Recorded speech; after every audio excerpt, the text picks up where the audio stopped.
Today we're going to talk about HDR for visual effects and how I acquire what I need on set and then what I do with it in post to prepare for the CG team and just get everything ready as we move into post-production.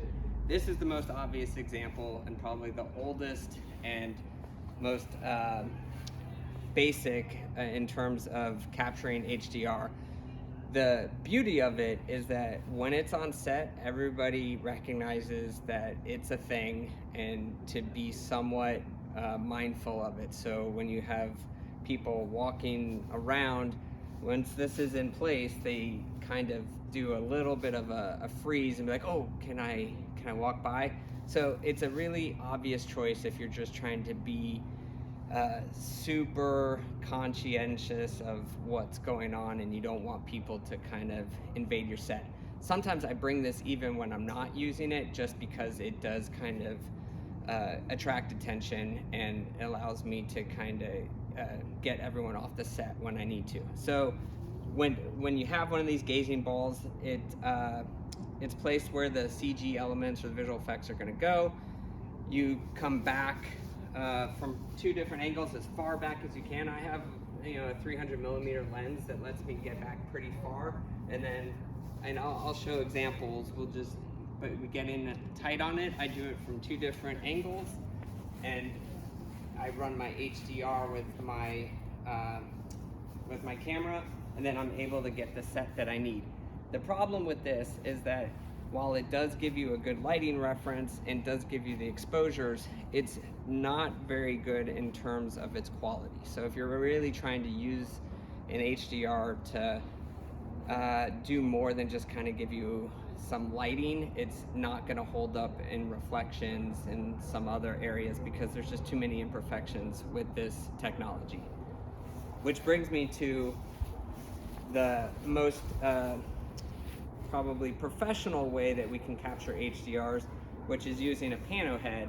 And as this one has a fisheye, it's set up with a nodal point, and while it's great, it takes too long. Especially now, because we have days that are very tight. We don't get a lot of flexibility to kind of run in with visual effects and do our HDR. So this one has to go around in different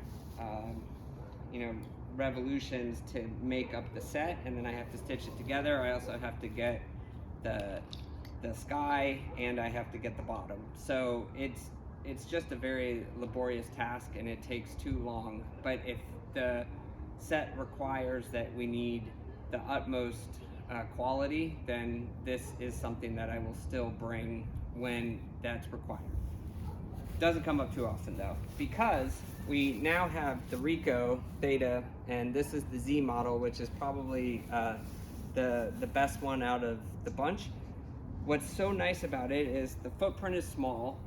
It only takes about a minute and a half to get a complete raw set of HDR exposures, and it's got a lens on each side, so it creates the fisheye for us immediately. The small footprint is a problem though, because people will walk by and not even know that it's doing a thing, which is again why we have the mirror ball for those situations. So this is the fastest. We used to have a little bit of a problem with daylight because it couldn't fully eclipse out the sun. That's gotten a lot better. The speed's gotten faster.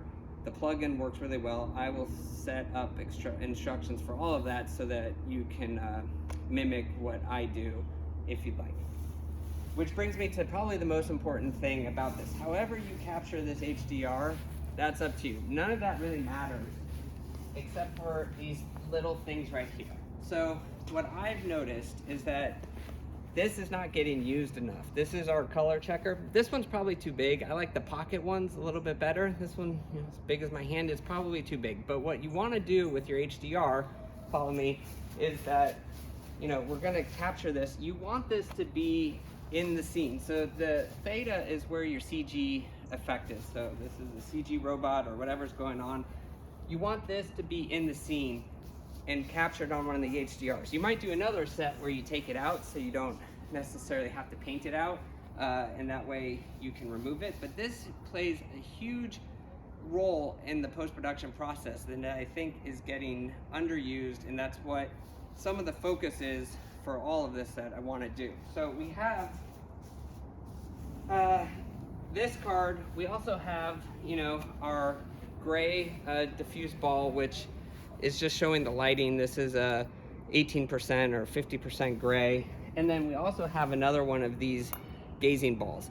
So the purpose of these are not to be included with the HDR. This is separate, and this is going to be shot with the Hero camera. So let's say it's an Alexa or Sony or Red, whatever camera choice the main photography is being done on, you want them to record a visual effects slate in that same area where the CG is. So let's go back over here. So this is where our CG robot would be.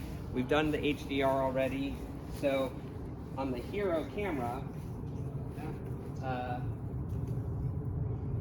you'll want the camera department to record this information. This will be probably on a tripod. I'm laying it down here just because I don't have it. And this would go on the main camera.